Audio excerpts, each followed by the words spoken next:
ورحمۃ اللہ وبرکاتہ۔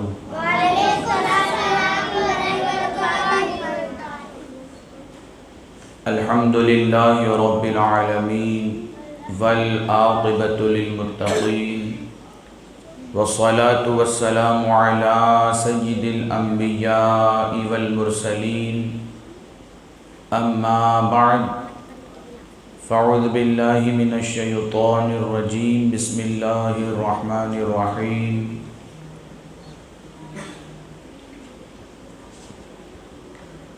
انما انت منذر ولکل قوم ہاد۔ وقال النبی صلی اللہ علیہ وسلم: من ابغض علیا فقد ابغضنی ومن احب علیا فقد احبنی۔ صدق رسول اللہ صلی اللہ علیہ وسلم۔ حضرات محترم، آج کی اس بابرکت محفل میں حضرت سیدنا علی المرتضی اور حضرت سیدتنا فاطمۃ الزہراء رضی اللہ تعالی عنہما کی سیرت پر گفتگو کی جائے گی۔ آئیے ہم اور آپ مل کر بارگاہ رسول صلی اللہ علیہ وسلم میں جس طرح سے میں آپ تمامی حضرات کو درود پاک پڑھاؤں، میرے ساتھ مل کر پڑھیں: الصلاۃ والسلام علیک یا رسول اللہ، الصلاۃ والسلام علیک یا حبیب اللہ، الصلاۃ والسلام علیک یا نبی اللہ،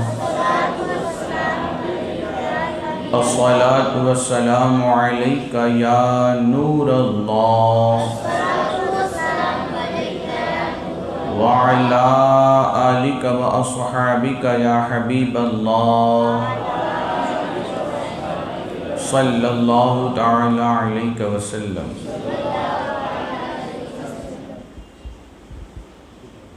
گزشتہ ہر مجلس میں، ہر اپنی گفتگو میں ہم نے اہل بیت اطہار کا ذکر مختصراً کیا تھا۔ آج سے انشاءاللہ العظیم اہل بیت اطہار کا تذکرہ تفصیل سے کیا جائے گا، اور آنے والی ان 5 دن کی بقیہ محفلوں اور مجلسوں میں انہی کا ذکر خیر ہوگا۔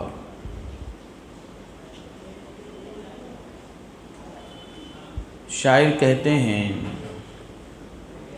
علی امام منست و منم غلام علی، ہزار جان گرامی فدا بنام علی، حیدریم قلندرم مستم بندے مرتضی علی ہستم، پیشوائے تمام رندانم کے سگے کوئے شیر یزدانم۔ سلامی جن کے در کا ہر ولی ہے، سلامی جن کے در کا ہر ولی ہے، علی ہیں ہاں علی ہیں وہ علی ہیں۔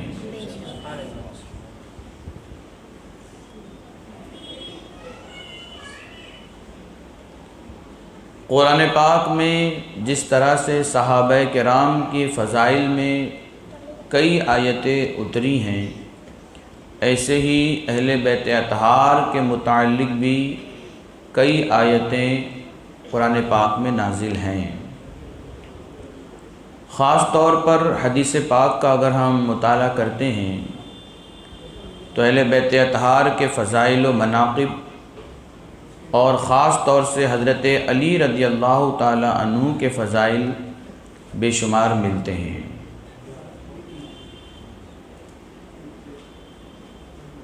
جہاں تک ہو سکے گا، جتنا ممکن ہوگا، اللہ کی مرضی ہوگی، ان کی یادیں، ان کی باتیں، ان کی سیرت کے چند انمول پہلو ہم آپ کے سامنے رکھیں گے۔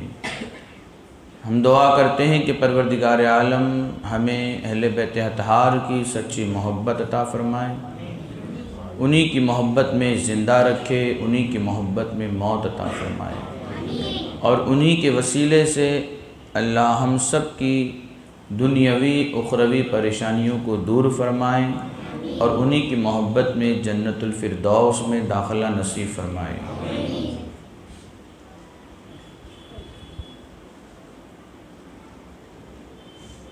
حضرت قاضی ثناء اللہ پانی پتی رحمۃ اللہ تعالی علیہ اپنی کتاب تفسیر مظہری میں لکھتے ہیں کہ اللہ کے رسول صلی اللہ علیہ وسلم کی آمد سے قبل اس دنیا میں جتنے بھی انبیاء کرام آئے، ان کی امت میں جتنے بھی ولی ہوئے، ان سب کو حضرت مولا علی مشکل کشا کی روح کا صدقہ ملا ہے۔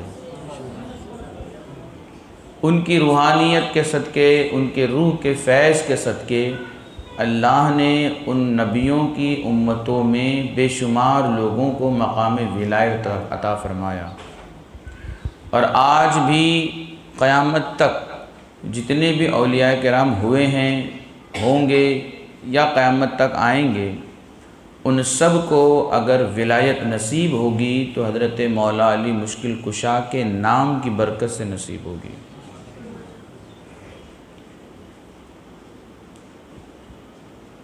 معراج کی رات اللہ کے رسول صلی اللہ علیہ وسلم جب عرش اعظم پر تشریف لے گئے تھے تو عرش اعظم کے کئی پائے ہیں، کالم جسے کہا جاتا ہے، اس ایک حصے پر آپ نے لکھا دیکھا تھا محمد الرسول اللہ صلی اللہ علیہ وسلم و ابو بکر و عمر و عثمان وَأَيَّدْتُهُ بِعَلِي، کہ محمد صلی اللہ علیہ وسلم اللہ کے رسول ہیں اور ان کے جانشین ابو بکر ہیں، عمر ہیں، عثمان ہیں، اور ہم نے علی کے ذریعے سے اپنے نبی کی مدد فرمائی ہے۔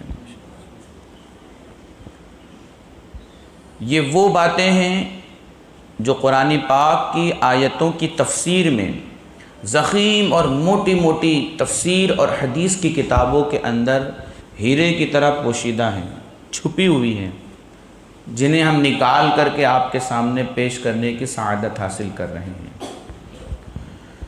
آپ کو اندازہ ہو گیا ہوگا کہ ان چار بزرگوں کا معاملہ، ان چار خلفاء کا معاملہ بڑا اہم ہے۔ یہ ابھی دنیا میں پیدا بھی نہیں ہوئے تھے، ان کا نام عرش اعظم پر لکھا جا چکا تھا۔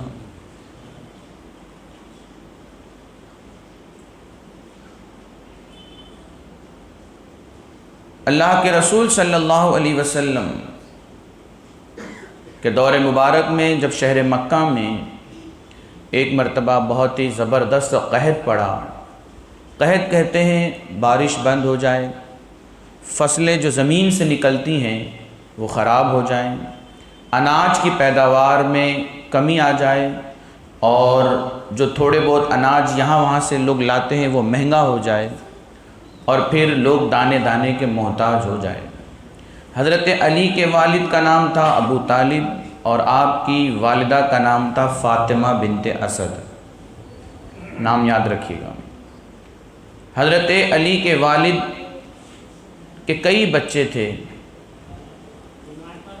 اللہ کے رسول صلی اللہ علیہ وسلم نے دیکھا کہ شہر مکہ میں جو حالات ہیں کہ کھانے پینے کے لیے لوگ محتاج ہو رہے ہیں، یہاں تک کی سچویشن ہو گئی تھی کہ مکہ کے رہنے والے غریب انسان درخت کے پتوں کو چبا کر کے اپنی بھوک مٹایا کرتے تھے،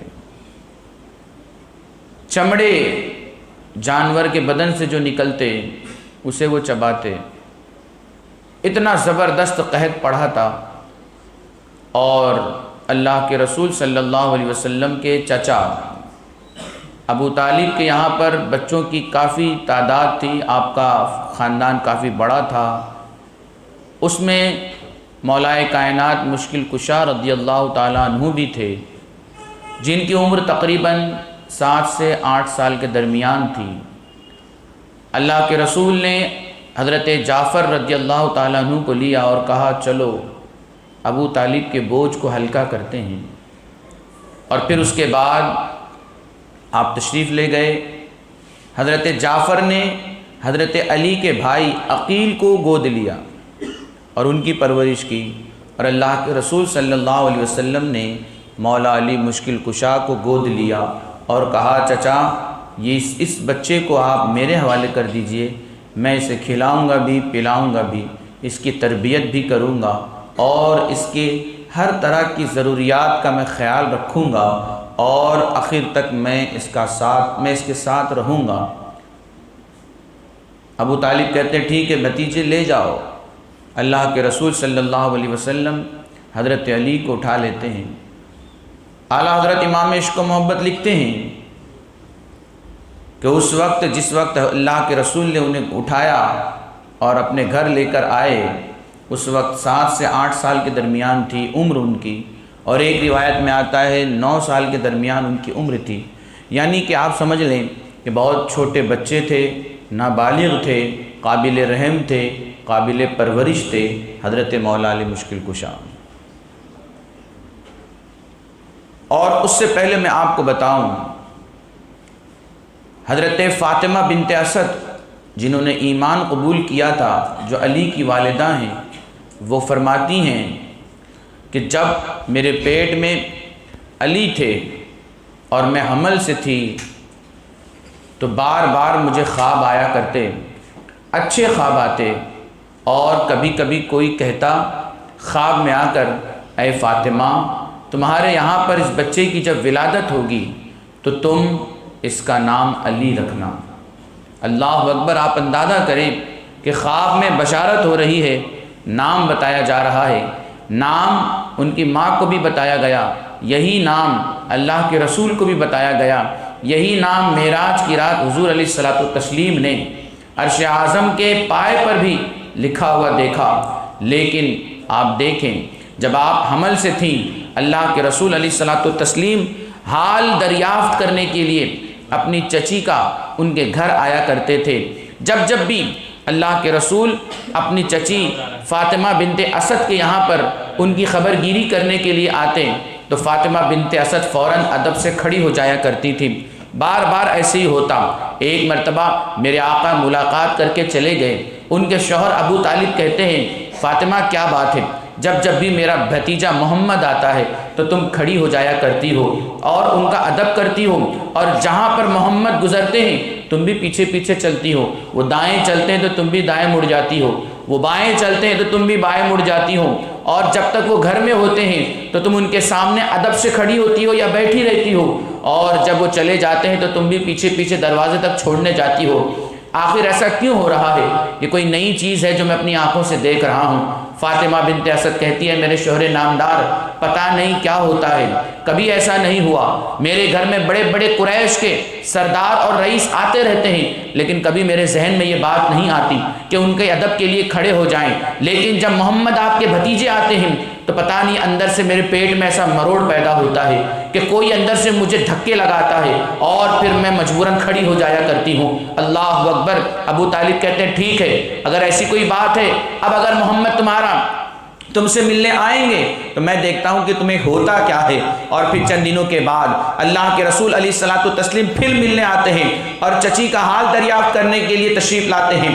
جیسے ہی حضرت فاطمہ بنت اسد کی نظر میرے نبی کے چہرے پر پڑتی ہے، فاطمہ بنت اسد ادب سے کرسی سے کھڑی ہونے لگتی ہیں، پیچھے ابو طالب کھڑے رہتے ہیں۔ آپ نے اپنی پوری قوت سے اپنی بیوی کے کاندھے پر ہاتھ رکھ کے انہیں دبایا، کہا اے میری بیوی بیٹھ جاؤ، بیٹھ جاؤ۔ ادھر فاطمہ بنت اسد اٹھنے کی کوشش کر رہی ہیں، ادھر ان کے شوہر ابو طالب جو انہیں دبا کر کے بٹھانے کی کوشش کر رہے ہیں، میرے آقا سامنے سے آ رہے ہیں۔ یہ نظارہ میرے آقا علیہ الصلوۃ والتسلیم اپنی آنکھوں سے دیکھ رہے ہیں کہ میری چچی اٹھنے کی کوشش کر رہی ہے اور جو میرے چچا ہیں انہیں دبانے کی کوشش کر رہے ہیں۔ اللہ اکبر!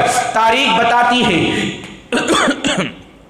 تاریخ بتاتی ہے کہ ابو طالب نے بڑی قوت کے ساتھ انہیں دبانے کی کوشش کی، لیکن اللہ اکبر، آپ کے پیٹ میں جو بچہ تھا وہ کوئی معمولی نہیں تھا، وہ علی تھے، وہ شیر خدا تھے۔ انہوں نے اپنی پوری طاقت لگا کر کے اپنی ماں کو کھڑا ہونے پر مجبور کر دیا، اور ان کی ماں جو ہے کھڑی ہو جاتی ہے ادب کے لیے میرے نبی کے لیے، اور پھر اس کے بعد تھوڑی دیر گفتگو ہوتی ہے، حضور علیہ الصلوۃ والتسلیم ان کی حالت پوچھتے ہیں، اور اس کے بعد پھر چلے جاتے ہیں۔ ابو طالب کہتے ہیں پہلی مرتبہ میں نے دیکھا کہ تمہارے اندر اتنی قوت آ گئی، اتنی اندر طاقت آ گئی، کبھی تمہارے جسم میں اتنی طاقت نہ تھی، کبھی تمہارے جسم میں اتنی قوت نہ تھی۔ اور عام طور پر ہوتا ہی یہی ہے کہ مردوں کے عورتوں کے مقابلے میں مردوں کی طاقت زیادہ ہوتی ہے، لیکن ابو طالب حیران ہو جاتے ہیں۔ کیوں حیران نہ ہو، ان کے پیٹ میں اگر کوئی تھا، کوئی معمولی بچہ نہیں تھا، فاتح خیبر تھا، خیبر شکن تھا، علی مرتضیٰ تھے۔ عزیزان ملت اسلامیہ، اور پھر اس کے بعد جب ولادت ہوتی ہے، شور اٹھتا ہے، بیٹا پیدا ہوا ہے، بیٹا پیدا ہوا ہے۔ عرب میں دستور تھا کہ اگر بیٹا پیدا ہوتا تو بڑی خوش ہوا کرتے تھے، کیونکہ بیٹا جنگوں میں کام آتا، باپ کا دایاں بازو بنتا، تجارت بھی کرتا، گھر کے معاملات کو بھی دیکھتا۔ بیٹا پیدا ہوتا تو خوش ہو جاتے۔ بیٹا پیدا ہوا، سب خوش ہو گئے، لیکن تھوڑی دیر کے بعد لوگوں کے چہرے پر مایوسی چھا گئی، وہ اس لیے کہ آنکھ نہیں کھل رہی تھی۔ بیٹا پیدا ہوا ہے، آنکھ نہیں کھل رہی ہے۔ ایک گھر میں شور برپا ہوا کہ اندھا بیٹا پیدا ہوا ہے، نابینا بیٹا پیدا ہوا ہے، آنکھ نہیں کھولتا۔ ہر خاتون نے اسے لے کر کے گلے سے لگایا، اس بچے کو پیار کیا، لیکن آنکھ کھولنے کو راضی نہیں ہے۔ اس کی اطلاع حضور کو ملتی ہے، اور حضور علیہ السلام کو یہ بتایا جاتا ہے کہ آپ کے یہاں پر آپ کا جو چچا زاد جو بھائی پیدا ہوا ہے، وہ لڑکا تو ہے لیکن وہ اندھا پیدا ہوا ہے، آنکھ نہیں کھولتا ہے۔ گھر کی عورتیں یہی کہہ رہی ہیں، میرے آقا فرماتے چلو میں بھی تو دیکھوں کہ وہ اندھا ہے یا کچھ اور بات ہے۔ میرے آقا اپنے کام کاج کو چھوڑ کر تیزی سے اپنی چچی کے گھر پھر آتے ہیں، اور پھر دیکھتے ہیں کہ لوگوں کی بھیڑ لگی ہوئی ہے، اور کچھ لوگ رو رہے ہیں، کچھ لوگ مایوس ہیں کہ ایک اندھا بیٹا پیدا ہوا ہے۔ اللہ کے رسول علیہ الصلوۃ والتسلیم آگے بڑھ کر کے کہتے لاؤ اس بچے کو میرے گود میں دے دو۔ لوگ ہٹ کر کے اس بچے کو حضور علیہ السلام کی گود میں دے دیتے ہیں۔ جیسے ہی میرے نبی کی گود کی ٹھنڈک اس بچے کو ملتی ہے، وہ بچہ فوراً آنکھیں کھول دیتا ہے۔ وہ کوئی اور بچہ نہیں، مولا علی مشکل کشا تھے، جو چاہتے تھے کہ دنیا میں آؤں تو میری آنکھ کھلے تو سب سے پہلے نبی کا چہرہ دیکھو،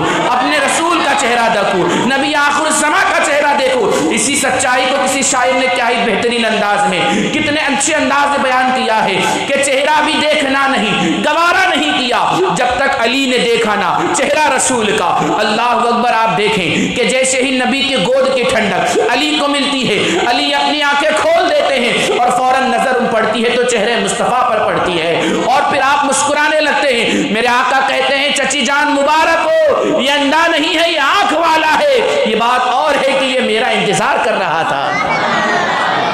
یہ شان ہے علی مرتضیٰ کی، یہ مقام ہے۔ جب میرے نبی نے جب یہ چیز دیکھی تو آقا علیہ الصلوۃ والتسلیم کی زبان سے دعائیہ کلمات نکلے۔ آپ نے فرمایا کرم اللہ وجہ الکریم، کرم اللہ وجہ الکریم، کہ اللہ اس کے چہرے کو عزت عطا کرے، اللہ اس کے چہرے کو برکت والا عطا کرے۔ اسی لیے جب صحابہ کا نام آتا ہے تو ان کے نام کے ساتھ رضی اللہ تعالی عنہ لگتا ہے، لیکن جب علی کا نام آتا ہے تو رضی اللہ تعالی عنہ کے ساتھ ساتھ کرم اللہ وجہ الکریم کا بھی یہ تحفہ لگتا ہے، اور یہ لقب اگر دیا ہے تو مصطفیٰ نے عطا فرمایا ہے۔ یہ خصوصیت تھی حضرت علی کی، اور واقعی حضرت علی رضی اللہ تعالی عنہ کو جو حضور کی دعا ملی کہ چہرہ تمہارا باعزت ہو، بابرکت ہو، تمہارا چہرہ رونق والا ہو، ایسے ہی تھا۔ جب میں حضرت علی کا حلیہ پڑھ رہا تھا کہ حلیہ کیسا تھا، تو اس میں یہی تھا کہ حضرت علی درمیانے قد کے تھے اور بڑے ہی طاقتور تھے، پورا جسم گوشت سے بھرا ہوا تھا، اور ہتھیلی اور کلائیاں چوڑی تھی، گویا محسوس ہوتا اگر کسی کو پکڑ لیتے تو وہ اپنے آپ کو چھڑا نہیں پاتا، اور چہرے پر ایک خوبصورتی تھی، ایسی خوبصورتی ایسا لگتا تھا کہ یہ دنیا کی نہیں جنت کی خوبصورتی دے دی گئی ہے۔ اب اس کے بعد 7-8 سال کی عمر میں حضرت علی حضور کی خدمت میں آ گئے۔ اللہ کے رسول علیہ الصلوۃ والتسلیم نے ان کی پرورش فرمائی، ان کی تربیت فرمائی، انہیں کلمہ پڑھنے کو کہا، انہوں نے کلمہ بھی پڑھا۔ اور پھر آپ دیکھیں کہ بچپن سے علی نبی کی تربیت میں ہیں، تو ان کی تربیت کا عالم کیا ہوگا، ان کے علم کا عالم کیا ہوگا، ان کے اخلاق کا عالم کیا ہوگا، ان کی قرآن فہمی کا عالم کیا ہوگا، ان کے کردار کا عالم کیا ہوگا۔ اسی لیے جتنے بھی صحابہ گزرے، چاہے وہ حضرت ابو بکر ہوں، عمر ہوں، عثمان ہوں، یہ جتنے بھی تھے، یہ سب کے سب حضرت علی کا نہایت درجہ ادب کیا کرتے تھے۔ اور حضرت عمر تو یہاں تک فرمایا کرتے تھے لولا علی لہلک عمر، اگر علی نہ ہوتے تو عمر ہلاک ہو جاتا۔ یہ آپ نے کب فرمایا تھا کہ حضرت عمر کی بارگاہ میں ایک خاتون کو لایا گیا جس پر زنا کا الزام تھا۔ عمر نے پوچھا اے خاتون بتا تو نے واقعی زنا کیا ہے؟ اس نے کہا ہاں مجھ سے زنا ہو گیا ہے، مجھ سے غلطی ہو گئی ہے، اور میرے پیٹ میں بچہ بھی ہے، اور ایسا لگتا ہے کہ اس کے بدن میں جان بھی آ گئی ہے۔ حضرت عمر نے صحابہ سے مشورہ کیا کہ کیا سزا ہونی چاہیے؟ صحابہ نے کہا عمر، حضور علیہ السلام زناکار کو جو ہے سزائے موت دیا کرتے تھے، اور انہیں جو ہے پتھر سے سنسار کیا کرتے تھے، پتھر مارا جاتا۔ قرآن پاک میں بھی اس کا تذکرہ کیا گیا ہے، فرجموہ کہا گیا ہے، یعنی انہیں پتھر سے مارو، انہیں سنسار کرو، تاکہ پھر کوئی زنا جیسا گھناؤنا کام نہ کرے۔ سب نے مشورہ دے دیا، اور پھر حضرت عمر نے فیصلہ کر دیا کہ اس عورت کو سنسار کر دیا جائے۔ حضرت علی وہیں موجود تھے، فرماتے ہیں اے عمر رکو رکو، جلدی نہ کرو، اس عورت کی غلطی ہے، لیکن اس کے پیٹ میں پلنے والے بچے کی کیا غلطی ہے؟ اس نے کون سا جرم کیا ہے؟ اگر یہ مر جاتی ہے تو اس کے پیٹ کا بچہ بھی مر جائے گا۔ تو آپ دو لوگوں کو گویا کہ سزا دے رہے ہیں۔ اس وقت حضرت عمر نے کہا لولا علی لہلک عمر، اگر علی نہ ہوتے اور آج مجھے مشورہ نہ دیتے، آج مجھے صحیح راہ نہ بتاتے، تو عمر جو ہے ہلاک ہو جایا کرتا۔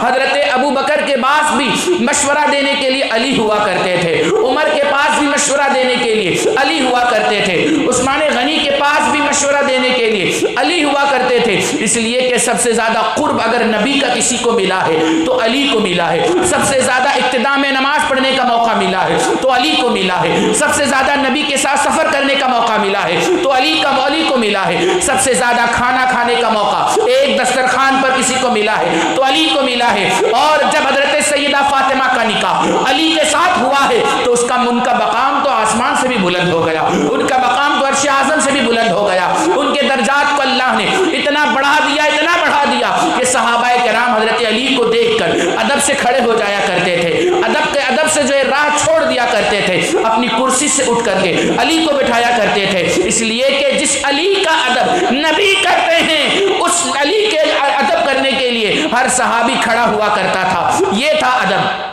جو صحابہ کرام حضرت علی کا کیا کرتے تھے۔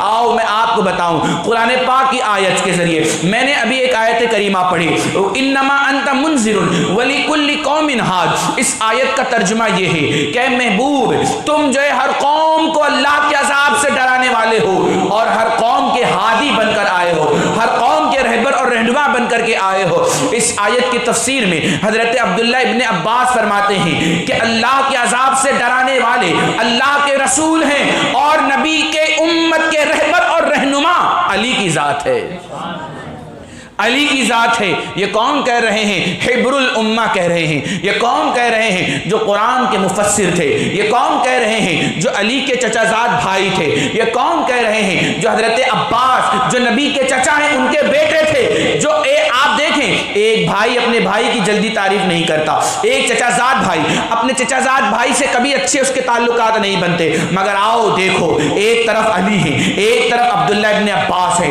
یہ دونوں کا رشتہ چچا زاد بھائیوں کا ہے۔ پھر حضور علیہ الصلوۃ والتسلیم بھی ہیں، یہ بھی چچا زاد بھائی ہیں، رشتے میں لگتے ہیں، مگر قربان جاؤ حضرت عبداللہ ابن عباس قرآن پاک میں علی کو تلاش کر رہے ہیں، حدیث پاک میں علی کو تلاش کر رہے ہیں، قرآن پاک کی آیتوں میں علی کا ذکر تلاش کر کے وہ لوگوں کو بتایا کرتے ہیں۔ جب بھی صحابہ کرام کو قرآن کی کسی آیت کی تفسیر میں کچھ شک ہوتا تو وہ عبداللہ ابن عباس کو بلاتے، اور پھر عبداللہ ابن عباس اگر جواب دے دیتے تو صحابہ مطمئن ہو جاتے، اور اگر وہ جواب نہ دے پاتے یا پھر وہ کہتے کہ اس میں مجھے تحقیق کرنے کی ضرورت ہے تو صحابہ کرام علی کو بلایا کرتے تھے، اور علی کا فیصلہ آخری ہوا کرتا تھا، علی کی مہر آخری ہوا کرتی تھی۔ علی جب بولتے تو تمام صحابہ خاموش ہو جایا کرتے، علی جب خطاب کرتے تو صحابہ ادب سے سنا کرتے تھے، علی جب بیان کرتے تو صحابہ کرام اسی طرح سے ان کا بیان سنتے جس طرح سے حضور علیہ الصلوۃ والتسلیم کا بیان سنا کرتے۔ اور صحابہ کرام کے اندر یہ بات پھیلی ہوئی تھی کہ جہاں علی گفتگو کریں اور وہ بیان ختم کر کے بیٹھ جائیں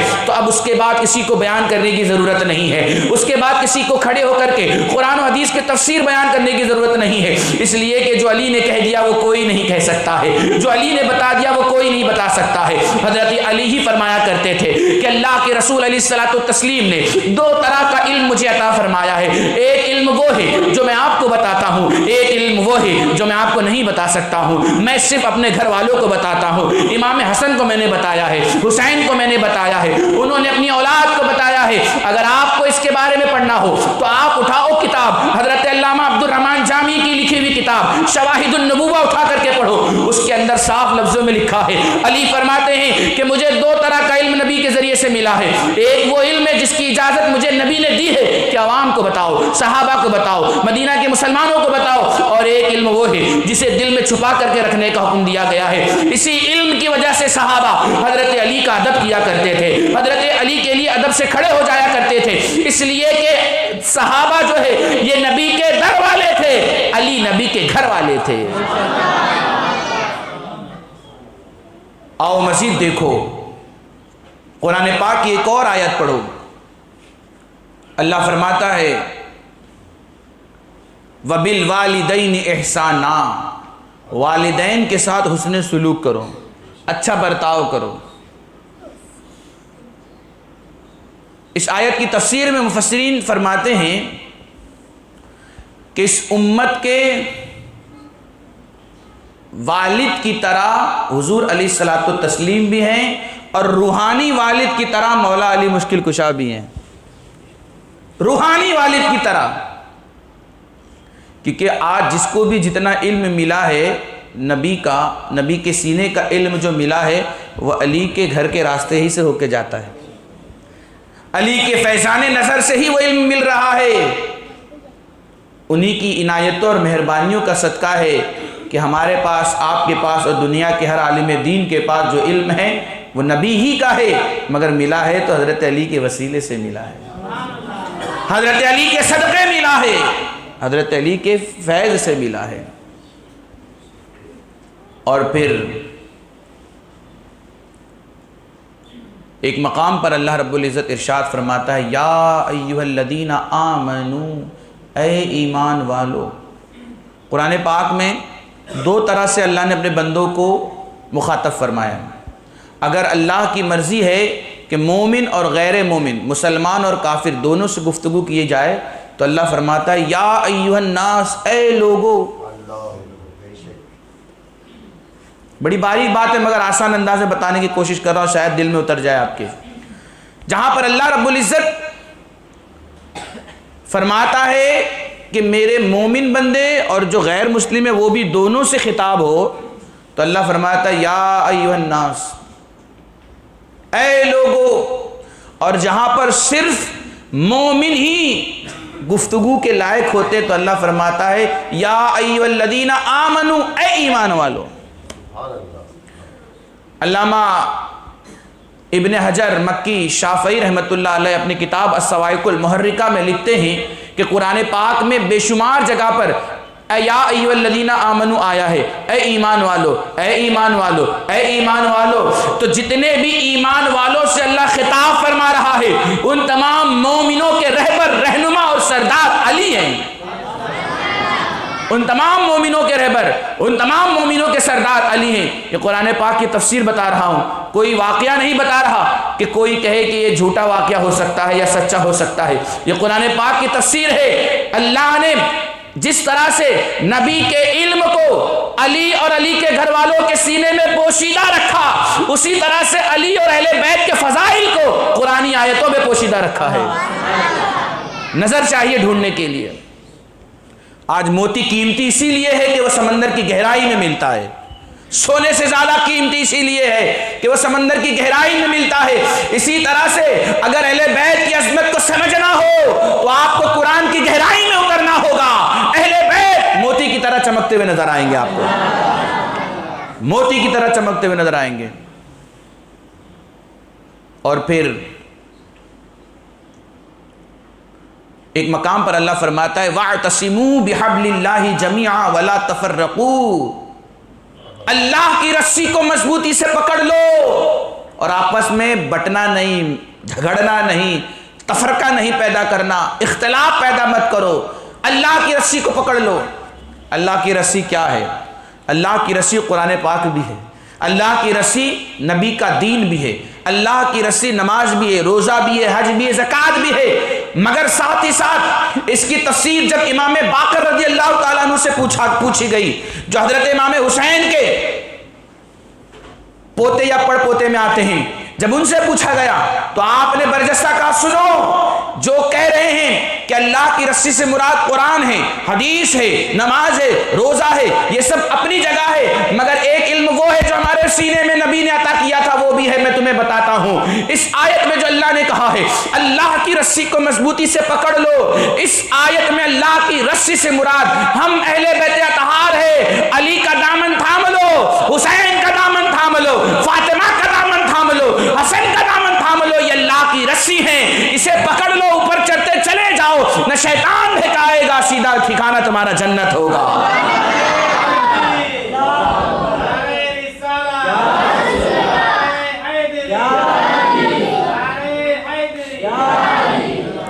امام باقر فرماتے ہیں کہ یہ اللہ کی رسی سے مراد اہل بیت اطہار کا دامن ہے، ان کی محبت ہے، ان کی تعلیمات ہے۔ اگر کوئی اہل بیت کے دامن کو پکڑ لے، ان سے محبت کرے تو سن لو، وہ کبھی بھی آپس میں لڑے گا نہیں، وہ کبھی بھی آپس میں جھگڑے گا نہیں، ان کے درمیان کبھی بھی اختلاف نہیں ہوگا۔ اسی طرح سے میں ابھی قرآن پاک کی آیت ہی پر گفتگو کر رہا ہوں، مزید آؤ اہل بیت اطہار اور حضرت مولا علی مشکل کشا کی عظمت دیکھو۔ حضرت علی بھی اہل بیت میں ہیں، حضرت فاطمہ بھی ہیں، حسن و حسین بھی ہیں، اور آپ کا پورا خاندان اہل بیت میں آتا ہے۔ اللہ کے رسول علیہ الصلوۃ والتسلیم ارشاد فرماتے ہیں کہ ابو بکر، عمر، عثمان اور عائشہ یہ اللہ کی آل ہیں، اور علی، حسن، حسین اور فاطمہ یہ میری آل ہے، یہ میری آل ہے، تم ان کا بھی ادب کرو، ان کا بھی ادب کرو۔ سلمان فارسی نے کہا تھا یا رسول اللہ کیا میں آپ کے گھر سے تعلق نہیں رکھتا ہوں؟ میرے آقا نے فرمایا تھا سلمان و منا اہل البیت، سلمان بھی ہمارے اہل بیت سے تعلق رکھتا ہے، سلمان بھی رکھتا ہے تعلق۔ میرے نبی کا دریائے رحمت جب جوش میں آیا ہے تو آپ نے اپنے گھر والوں کو بھی اہل بیت میں شامل کیا، اپنے در والوں کو بھی شامل کیا ہے۔ قرآن پاک کی ایک آیت ہے، اللہ فرماتا ہے وَقِفُوهُمْ إِنَّهُمْ مَسْئُولُونَ، روکو انہیں، ان سے ابھی کچھ سوال کرنا ہے۔ قرآن پاک کی آیت کا ترجمہ کیا، یہ کس وقت کا منظر بتایا جا رہا ہے قرآن پاک میں؟ یہ میدان محشر کا وہ منظر ہوگا جب لوگ تیزی سے جنت کی طرف جا رہے ہوں گے تو آواز آئے گی غیب سے روکو انہیں، پکڑو۔ نماز کا حساب انہوں نے دے دیا، روزے کا حساب دے دیا، حج کا حساب دے دیا، زکوٰۃ کا حساب دے دیا، علم کا حساب دے دیا، تقوی کا حساب دے دیا، اخلاق کا حساب دے دیا، ساری عبادتوں کا حساب دے دیا ہے، سب میں یہ کامیاب ہو گئے، مگر ابھی ایک حساب باقی ہے، ایک حساب باقی ہے۔ وہ کہیں گے کون سا حساب؟ فرمایا گیا حدیث پاک میں وقفوہم، روکو، انہم مسئولون، ان سے بھی کچھ سوال کرنا باقی ہے۔ تو حدیث پاک میں آتا ہے کہ سوال کیا ہوگا، کون سا سوال باقی ہے؟ کہتے ہیں علی کی ولایت، اہل بیت کی محبت کا سوال ابھی باقی ہے۔ ان سے پوچھا جائے گا دنیا میں علی سے محبت کرتا تھا کہ یہ نہیں، اہل بیت سے محبت کرتا تھا کہ نہیں، حسن و حسین پر جان چھڑکتا تھا کہ نہیں؟ روکو اسے، پہلے پوچھو اس سے۔ اب آپ کو سمجھ میں آ گیا، نماز اپنی جگہ ہے، روزہ اپنی جگہ ہے، حج و زکوٰۃ اپنی جگہ ہے، لیکن اس پر اگر کامیابی کا صحرا اسی وقت لگ سکتا ہے جب علی کی محبت ہمارے سینے میں آئے گی، اہل بیت اطہار کی محبت سینے میں آئے گی، تبھی اسے جنت میں جانے کا حکم دیا جائے گا۔ تو قرآن کہتا ہے انہیں روکو، ان سے کچھ سوال کرنا ہے، اور پھر سوال ہوگا اللہ کی جانب سے۔ فرشتے پوچھیں گے بتاؤ علی کے بارے میں تمہارا نظریہ کیا تھا، علی کے بارے میں تمہارا عقیدہ کیا تھا، علی کے بارے میں تم دنیا میں کیا کہا کرتے تھے، اور علی کی محفل میں جب شریک ہوتے تھے تو تمہارا تمہاری سوچ کیا تھی۔ اور دنیا میں دو طرح کے لوگ تھے علی کے ماننے والے، ایک وہ تھے جو قرآن و حدیث کے مطابق علی کا ذکر کرتے تھے،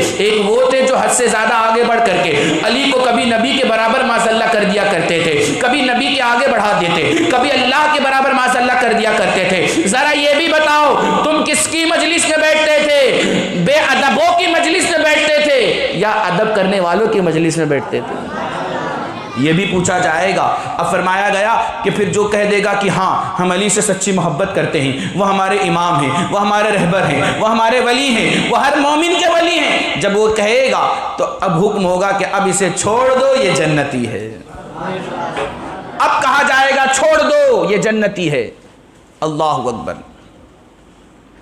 اللہ کے رسول علیہ الصلوۃ والتسلیم کی حدیث پاک بھی ہے، اے لوگو تم اللہ سے محبت کرو کیونکہ اللہ تمہیں رزق دیتا ہے، اور مجھ سے محبت کرو کیونکہ میں اللہ کا نبی ہوں، اور میری اہل بیت سے محبت کرو کیونکہ میں ان سے محبت کرتا ہوں، اور جو ان سے محبت کرے گا وہ مجھ سے محبت کرے گا۔ اسی لیے تو آپ نے فرمایا من ابغض علی فقط ابغضنی، جس نے علی کا دل دکھایا اس نے نبی کا دل دکھایا۔ من احب علی فقط احبنی، جس نے نبی سے پیار کیا گویا مصطفیٰ سے پیار کیا، جس نے علی پر جان چھڑکا گویا نبی پہ جان چھڑکا۔ یہاں تک کہ میرے آقا فرماتے ہیں اے لوگو سنو، کل قیامت کے دن میری اہل بیت میں سے اگر کوئی دنیا میں تم سے قرض لے لیا اور وہ قرض دنیا میں چکا نہ سکا اور اس کا انتقال ہو گیا، وہ چکا نہ سکا، تو کل قیامت کے دن مجھ سے لے لینا۔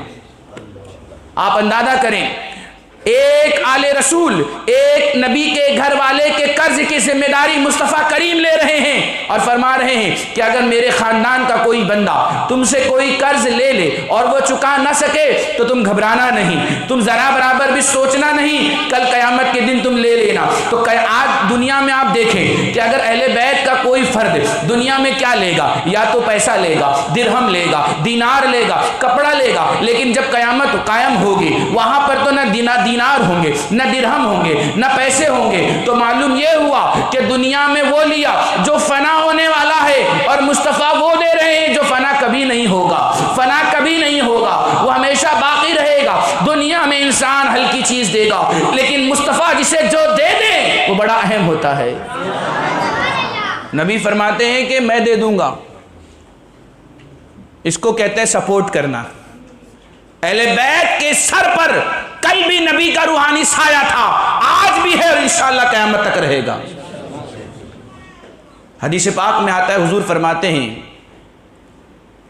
کہ آسمان کی خوبصورتی ستاروں میں چھپی ہوئی ہے، اور ستارے آسمان کے لیے امان ہیں۔ جب ستارے بے نور ہو جائیں گے یا ستارے ٹوٹنے لگیں گے تو آسمان کی رونق ختم ہو جائے گی۔ میرے اہل بیت اسی طرح سے زمین والوں کے لیے نور ہیں، جب اہل بیت ختم ہو جائیں گے تو سمجھ لینا کہ قیامت آ جائے گی۔ جس دن اہل بیت ختم ہو جائیں گے قیامت آ جائے گی اور یہ زمین بے نور ہو جائے گی، بے رونق ہو جائے گی، یہ حضور فرماتے ہیں۔ اور حضرت ابوبکر صدیق نے تو اہل بیت کو بڑے قریب سے دیکھا تھا، اللہ اکبر، وہ تو اتنی بڑی بات بول گئے کہ آج تک اولیاء کرام حضرت ابوبکر صدیق کی اس فرمان پر عمل کر رہے ہیں۔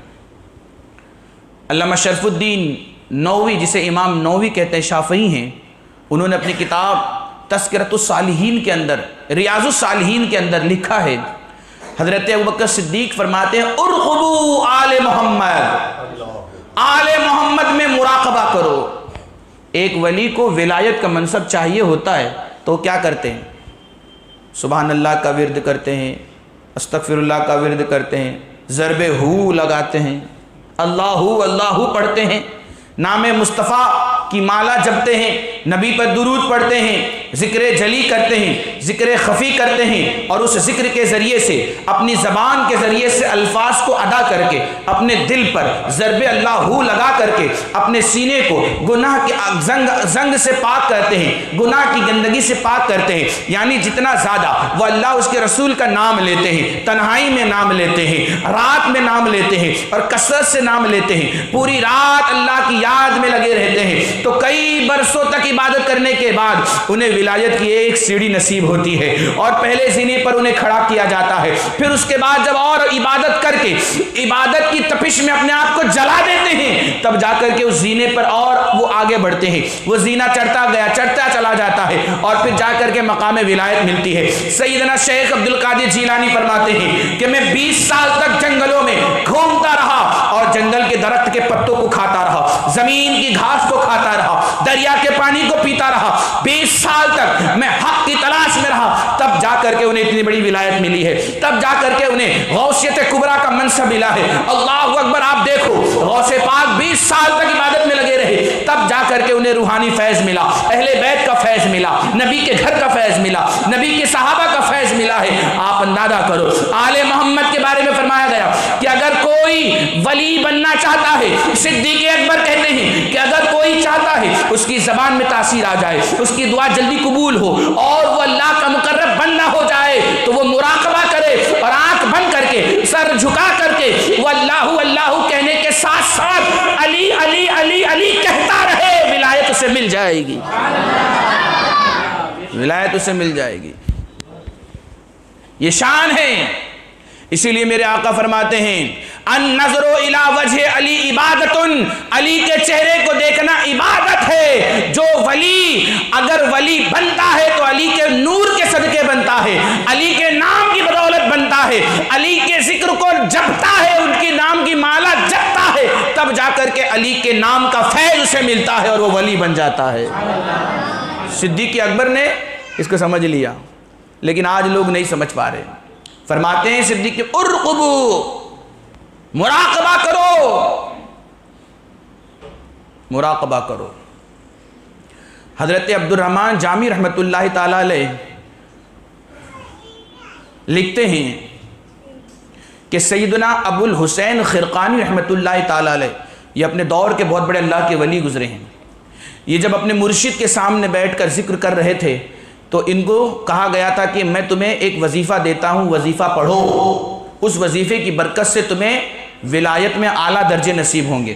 وہ ولی تو تھے ہی، مگر جو ولی ہوتا ہے وہ اپنا وظیفہ بند نہیں کرتا، جب دیکھتا ہے کہ راستے کھل رہے ہیں، یہ دنیا کا اندھیرا چھٹ رہا ہے، دنیا سو رہی ہے، قدرت میری طرف متوجہ ہے، تو پھر وہ اور اپنے آپ کو جگا کر کے اللہ کی عبادت میں مصروف رہتا ہے۔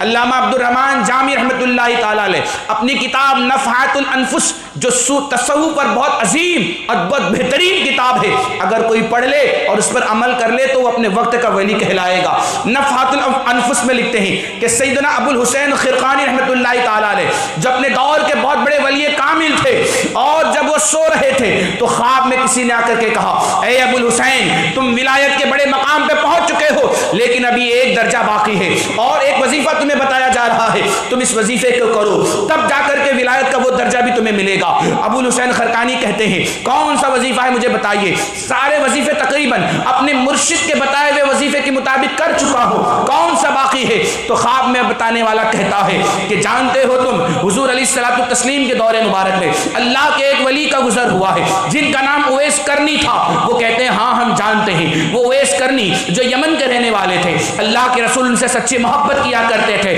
فرمایا ہاں ابو الحسین، جب تم بیدار ہونا تو سارے وظیفے کو ایک طرف کر کے اویس اویس اویس کا وظیفہ کرنا، جو ایک درجہ ولایت کا باقی ہے وہ بھی تمہیں مل جائے گا۔ اللہ اکبر، آپ اندازہ کریں کہ ابو الحسین خرقانی جو اتنے بڑے اللہ کے ولی ہیں پہلے ہی سے، مگر ولایت میں کچھ کمی تھی، اسے پورا کرنے کے لیے انہیں کیا کہا جا رہا ہے؟ اللہ اللہ نہیں، کیونکہ وہ تو کر ہی رہے تھے۔ ایک نام ایسے بندے کا جس نے نبی کی محبت میں اپنے آپ کو جلا دیا، نبی کے پیار میں اس نے اپنے آپ کو تباہ کر دیا، جس نے نبی کی محبت میں اپنے آپ کو مکمل جو ہے مجذوب اور فقیر بنا کر کے زندگی گزار دی۔ میرے آقا فرماتے ہیں علی سے، اے علی تم یمن جانا تو اویس جب ملے گا تو اویس سے کہنا کہ نبی نے کہا ہے کہ نبی کی امت کے لیے دعا کرے، نبی کی امت کے لیے مغفرت کی دعا کرے۔ علی کہتے ہیں کہ نبی نے جب مجھے یہ نصیحت کی، میں یمن گیا، یمن میں جا کر کے دیکھا، پوچھا اویس کہاں ہے؟ کہا کہ اویس نام کا ایک پاگل ہے جو جنگلوں میں بکریاں چراتا ہے، جا کر کے دیکھو پڑا ہوگا۔ جنگل میں جا کر دیکھتے ہیں تو بکریاں بھی وہیں چر رہی ہیں، جانور شیر اور چیتا بھالو بھی وہیں پر چر رہے ہیں۔ آپ اندازہ کرو جب اللہ کے ولی کی حکومت ہوتی ہے تو جانور جو درندے ہوتے ہیں ہیں وہ اپنے شکار کے پر شکار نہیں کرتے بلکہ ان کے ساتھ مل کر کے پیار کرتے ہیں۔ اللہ اکبر۔ آپ دیکھیں کہ حضرت علی گئے، چہرہ اٹھا کر کے دیکھا تو اویس فوراً کہتے ہیں علی تم آ رہے ہو۔ آپ دیکھیں علی پیچھے تھے اور اویس کرنی کا سر نیچے جھکا ہوا تھا، سر جھکا تھا اور وہ علی کو دیکھ رہے ہیں، سر جھکا تھا نیچے، وہ علی کا نام لے رہے ہیں، علی کے قدموں کی آہٹ کو سمجھ رہے ہیں۔ اسی لیے تو کسی شاعر نے کیا ہی اچھا کہا ہے، دل کے آئینے میں ہے تصویر یار، جب ذرا گردن جھکائی دیکھ لی، جب ذرا گردن جھکائی دیکھ لی، دل کے آئینے میں ہے تصویر یار۔ آپ دیکھیں، غور کریں، اویس کرنی سے کہتے ہیں، علی فرماتے ہیں کہ حضور نے حکم دیا ہے کہ ان کی امت کے لیے مغفرت کی دعا کرو، مجھے بتاؤ کیا امت کی نجات کے لیے نبی کی دعا کافی نہ تھی؟ نبی کی دعا کافی نہ تھی؟ امت کے مغفرت کے لیے نبی کی شفاعت کافی نہ تھی؟ کافی تھی، مگر اویس نے نبی کی محبت میں اپنے آپ کو اتنا اونچا کر دیا تھا، اتنا اونچا کر دیا تھا کہ میرے نبی نے ان سے کہا علی جا کر کہہ دو کہ نبی کی امت کے لیے دعا کرے۔ نام میں جب اتنی برکت ہے تو نام والے بندے میں کتنی برکت ہوگی۔ ابو الحسن خرقانی کہتے ہیں کہ میں صبح اٹھا اور تسبیح لے کر کے یا اویس یا اویس یا اویس کا ذکر کرنے لگا، جیسے جیسے میں ان کا نام لے رہا تھا میرے درجے بلند ہوتے جا رہے تھے۔ تو یہ تو نبی کے غلام تھے اور علی تو نبی کے گھر والے تھے، داماد بھی تھے، چچا زاد بھائی بھی تھے۔ امام احمد ابن حنبل مسند امام احمد ابن حنبل میں لکھتے ہیں کہ اگر کسی کے گھر میں آسیب ہو، شیطان کا قبضہ ہو، جادو ٹونا ہو گیا ہو، گھر میں برکت نہ آ رہی ہو، کاروبار ٹوٹ چکا ہو، دشمن بہت زیادہ ہو اور اگر کوئی سفلی عمل کی وجہ سے جادو کے لپیٹ میں آ گیا ہو تو اسے گھبرانے کی ضرورت نہیں ہے۔ ایک کاغذ لے، سب سے پہلے اللہ کا نام لکھے، اس کے بعد محمد لکھے، اس کے بعد علی لکھے، اس کے بعد حسن لکھے، اس کے بعد حسین لکھے، اس کے بعد فاطمہ لکھے، اس کے بعد امام زین العابدین لکھے، اس کے بعد امام جعفر لکھے، اس کے بعد امام باقر لکھے، اس کے بعد محمد علی رضا لکھے، اس کے بعد موسیٰ قاسم لکھے، اس کے بعد امام مہدی لکھے جو آنے والے ہیں۔ ان 12 اماموں کا نام لکھ کر کے گھر کے دروازے پر لگا دے، گھر کا جنات بھی بھاگ جائے گا علی کے نام کی برکت سے، گھر میں روزی بھی آئے گی اہل بیت کے نام کی برکت سے۔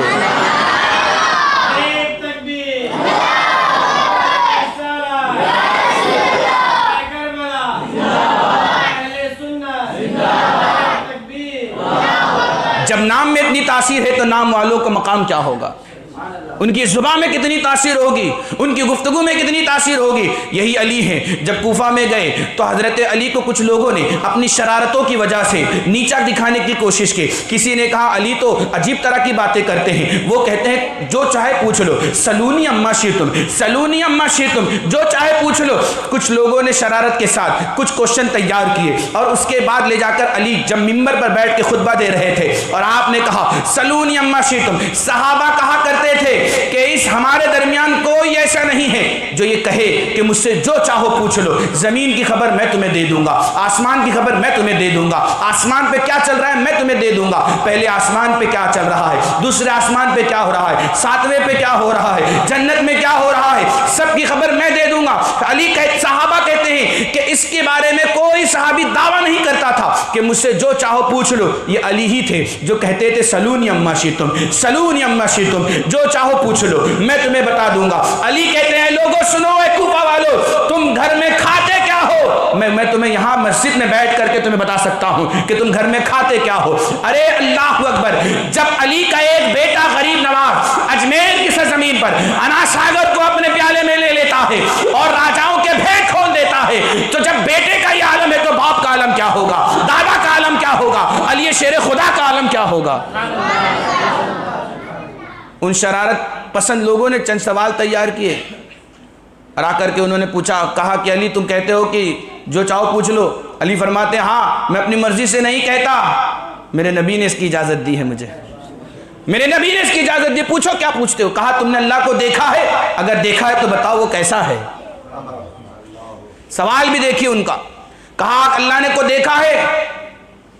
اس کے بعد جب حضرت علی فرماتے ہیں سن اے انسان، تیری آنکھوں میں اتنا نور نہیں جو اللہ کو دیکھ سکے، اللہ کو دیکھنے کے لیے دل کی آنکھوں کی ضرورت ہے اور اللہ نے مجھے وہ عطا کیا ہے. میں نے اللہ کا دیدار گویا کہ روحانیت کے اعتبار سے کیا ہے, دل کی آنکھوں سے کیا ہے. اور اس زمین پر کوئی ایسی شے نہیں ہے کہ جو ایگزامپل دے کر کے میں بتاؤں کہ اللہ ایسا ہے, اللہ ایسا ہے, اللہ ایسا ہے. آپ گفتگو کر رہے تھے, آپ کی گفتگو کا روب و دبدبا اس کے دل میں اتنا خطرناک پڑا کہ فوراً بے ہوش ہو کر کے گر گیا. چند تھوڑی دیر کے بعد منہ پر پانی کا چھینٹا مار کے اسے اٹھایا گیا اور پھر اٹھانے کے بعد کہا, علی نے کہا کیا بات ہے, اب ساری ہوا نکل گئی تمہاری, بہت سارا سوال لے کر آئے تھے. اس نے کہا حضور معاف کر دیجئے, میں توبہ کرتا ہوں, آپ واقعی اس مقام پر ہیں, سلونی آپ کہہ سکتے ہیں, اما شیتم آپ کہہ سکتے ہیں, میں توبہ کرتا ہوں, میں نے آپ کے حوالے سے بد عقیدگی کا اظہار کیا تھا, لیکن اب میں سچے دل سے کہتا ہوں کہ نبی کے بعد اس زمین پر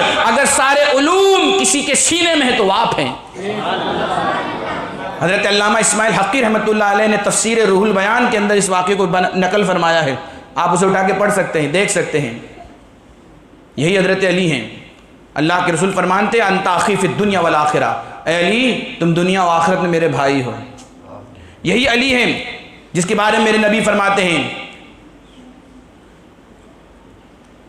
انت سید ولد آدم و علی سید العرب, میں آدم کی اولاد کا سردار ہوں اور علی عرب کے سردار ہیں.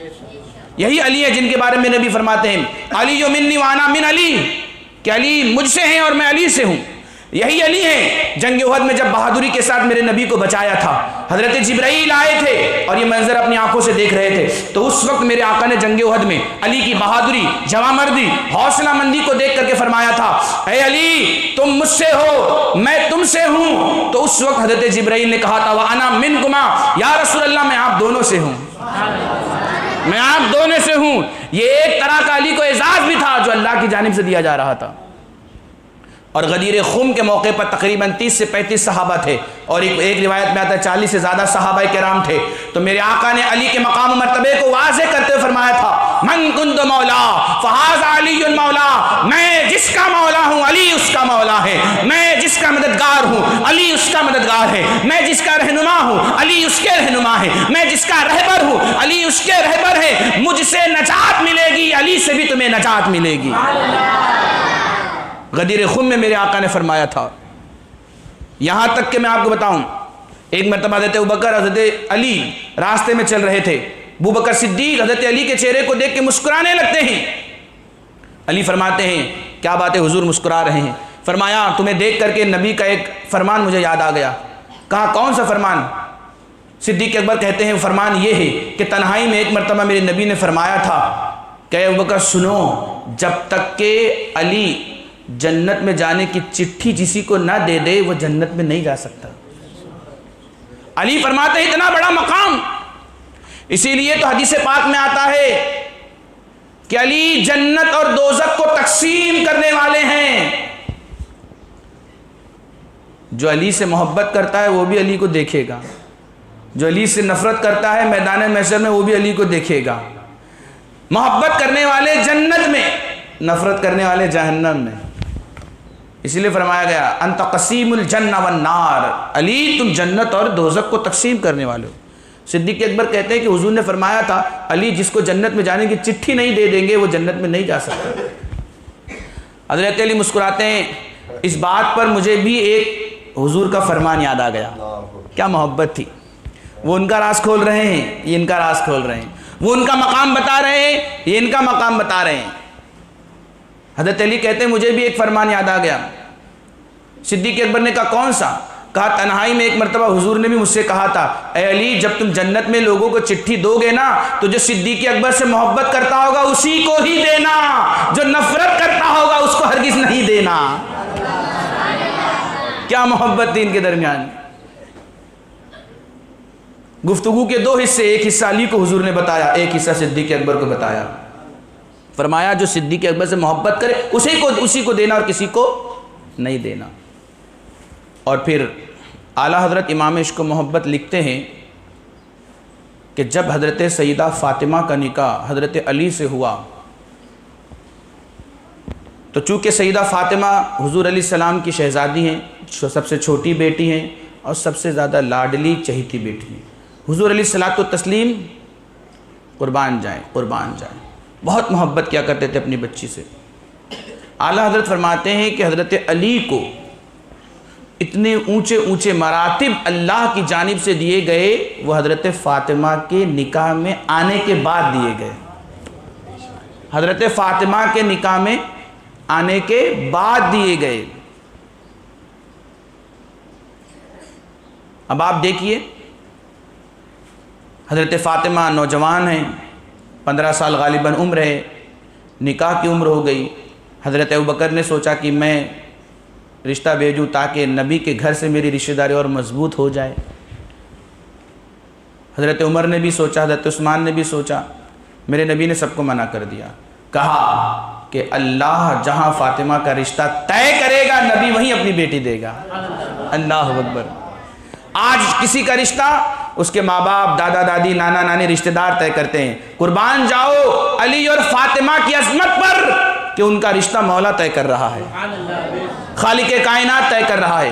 اور پھر تھوڑی دیر کے بعد حضرت جبرائیل آئے، کہا یا رسول اللہ، آسمان پر علی اور فاطمہ کا نکاح ہو گیا ہے، آپ یہاں پر زمین میں رسم نکاح ادا کر دیں۔ کیا شان تھی ان کی۔ پھر اس کے بعد میں نے بتایا نا کہ نکاح کی تیاریوں میں حضرت عثمان غنی نے اپنا پورا تعاون پیش کیا، اور نکاح کے سارے اخراجات حضرت عثمان غنی نے برداشت کیے۔ اور پھر اس کے بعد جب نکاح ہوا ہے تو نکاح میں میرے نبی نے اپنی بیٹی کو جہیز میں کیا دیا۔ آج جہیز دینے والے اپنی بیٹی بھی دیتے ہیں، جہیز بھی دیتے ہیں تاکہ بیٹی پر ظلم نہ ہو۔ ایک بات یاد رکھو، ایسے لوگوں کو اپنی بیٹی دیتے ہی کیوں ہو جس سے آپ ظلم کی امید رکھو، جس سے آپ یہ سوچو کہ ہم میری بیٹی کو مارے گا پیٹے گا، ایسے کو کیوں دیتے ہو؟ جہیز آج ہمارے سماج کا ناسور بنتا جا رہا ہے۔ جہیز کتنے خاندانوں کو اپنے پنجوں میں نگل چکا ہے اور انہیں دبا چکا ہے۔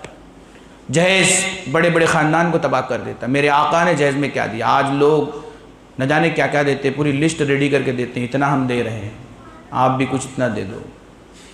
ایک غریب باپ اپنی بیٹی تو دے رہا ہے، اپنی عزت دے رہا ہے، کھانے پینے کے اخراجات برداشت کر رہا ہے، اس کے علاوہ پلس گویا کہ جہیز رشوت کی شکل میں دی جا رہی ہے۔ ایک بات یاد رکھو، خوشی سے لڑکا اور لڑکی والے ایک دوسرے کو جو چیز دے دیں بغیر مانگے، خوشی سے وہ لینا جائز ہے، درست ہے، اس میں برکت ہوتی ہے۔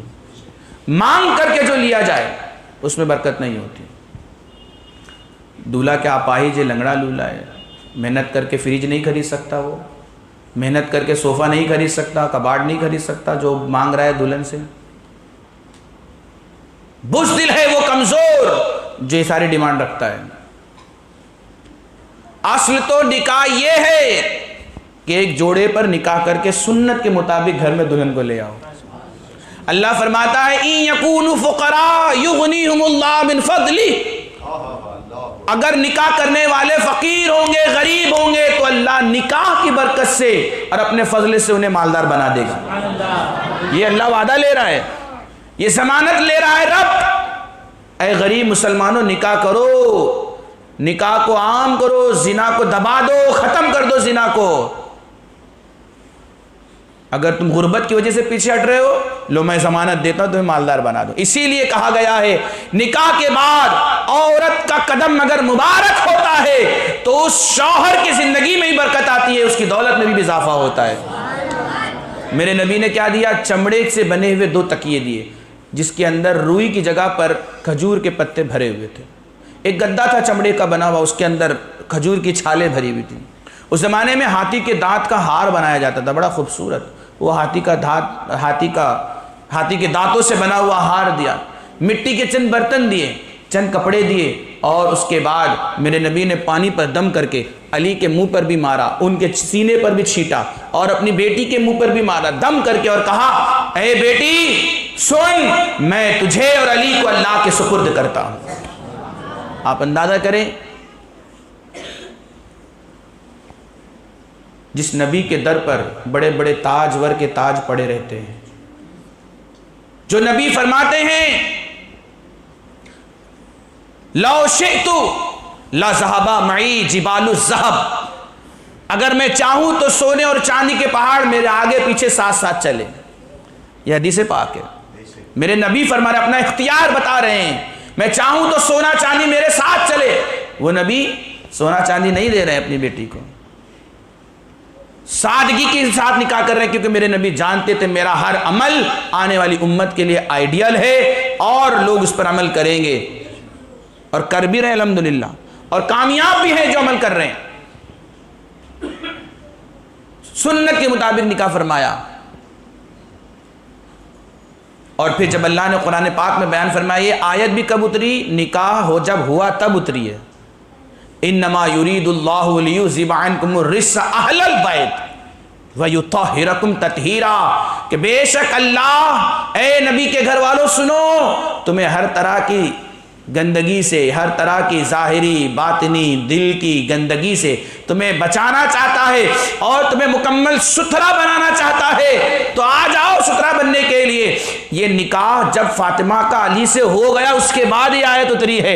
معلوم یہ ہوا اللہ کی رحمت بھی انتظار کر رہی تھی، اور جب یہ آیت اتری ہے میرے نبی کو اختیار دیا گیا، اے نبی تمہارا تو خاندان بہت بڑا ہے، تمہارے تو گھر والے بہت بڑے ہیں، اب اہل بیت مخصوص تھے جنہیں چننا تھا، میرے نبی کو اختیار دیا گیا، آپ جس کو چن لیں گے وہ ہمارے نزدیک مخصوص اہل بیت میں ہوگا، جس کو نہیں چنیں گے وہ بھی اہل بیت میں ہوگا، لیکن جس کو آپ ہاتھ رکھ کر کے اپنے ساتھ لے لیں گے اسی کو ہم اپنا خصوصی کرم دیں گے۔ اللہ اکبر۔ جب یہ آیت کریمہ اتری اور صحابہ آئے، کہا یا رسول اللہ، اس میں تو اللہ فرما رہا ہے کہ اہل بیت کو ہر طرح کی ظاہری باطنی ہر طرح کے گناہ کی گندگی سے پاک و صاف کرنے کا اللہ ارادہ فرما رہا ہے، تو اب آپ بتائیے اتنا بڑا خاندان ہے، کس کو آپ لیں گے؟ میرے آقا نے فرمایا گھبراؤ نہیں، میں کل بتاتا ہوں۔ کل ہوا، کل کا دن آیا، میرے نبی نے علی کو بلایا، حضرت فاطمہ کو بلایا، حسن حسین کو بلایا، اور اس کے بعد علی کو اپنے سامنے بٹھایا،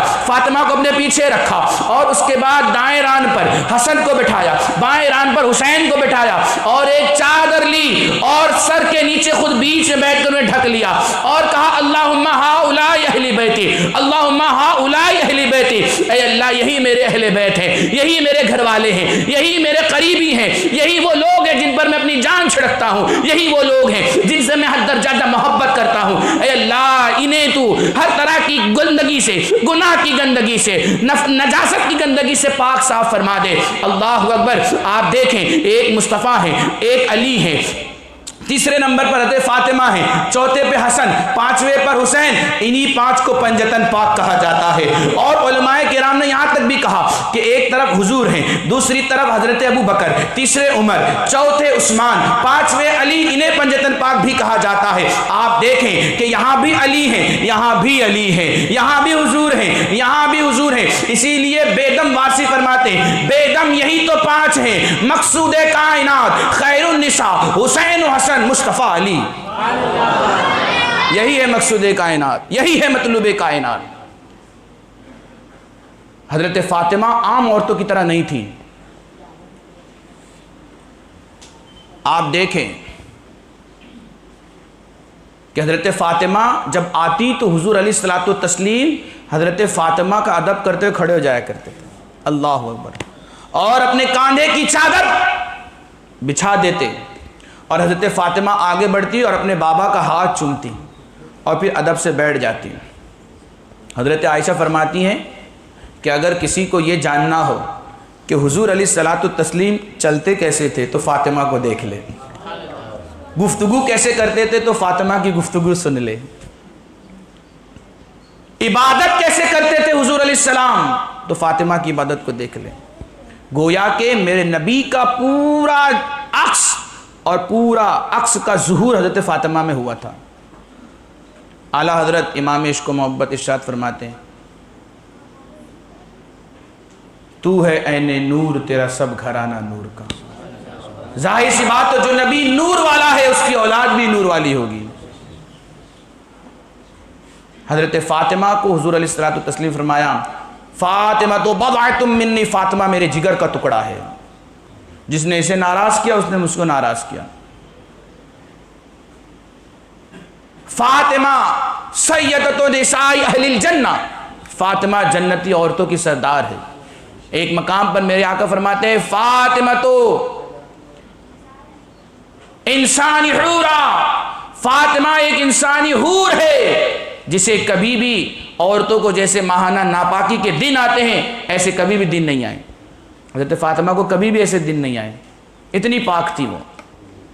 اور جب بچوں کی ولادت ہوتی تھی تھوڑی دیر کے بعد پاک ہو جاتی, ایک نماز ان کی قضا نہیں ہوئی, ایک نماز. جیسے حضور علیہ السلام راتوں کو جا کر امت کی مغفرت کی دعا کرتے تھے, ایسے حضرت فاطمہ بھی سجدے میں سر رکھ کر امت کے لیے دعا کیا کرتے تھے.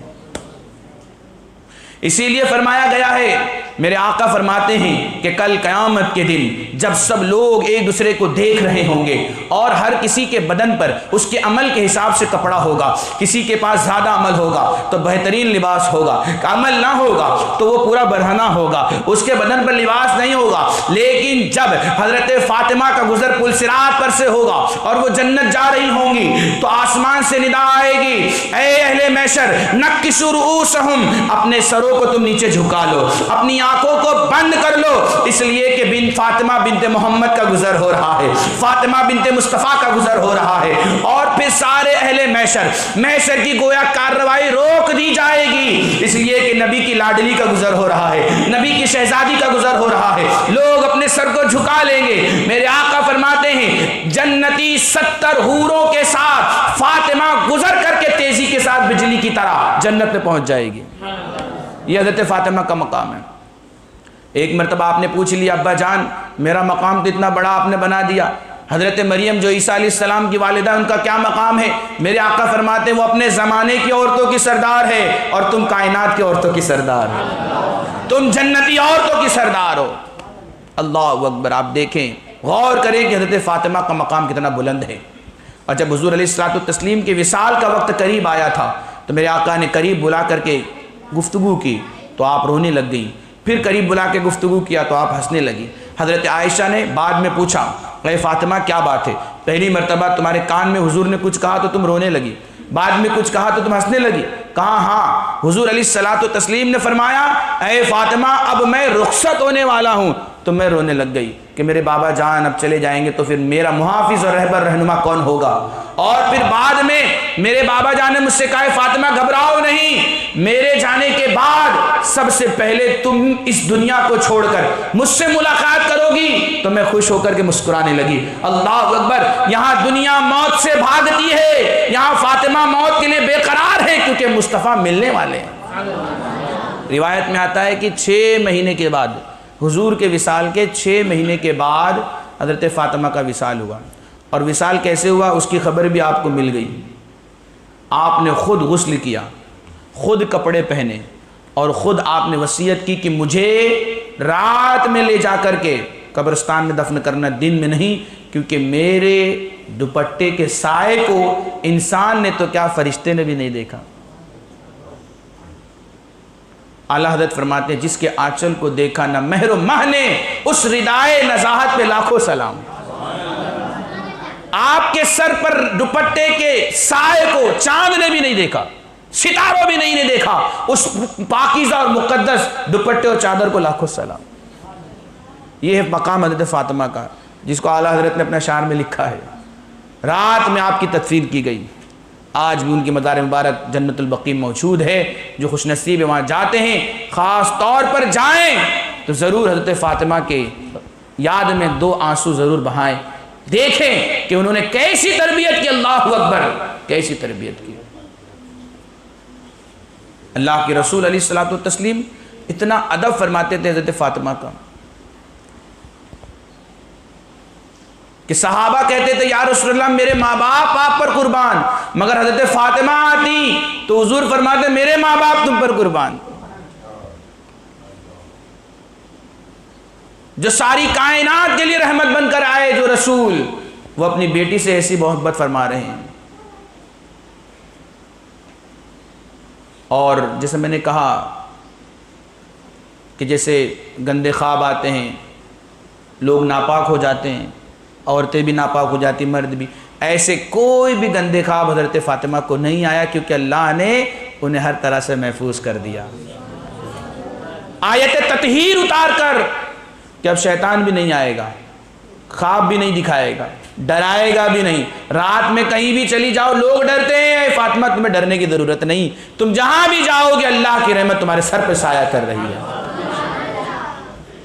آقا علیہ الصلوۃ والتسلیم فرماتے ہیں لوگوں کی نسل باپ سے چلتی ہے، میری نسل فاطمہ سے چلے گی، میری نسل فاطمہ سے چلے گی۔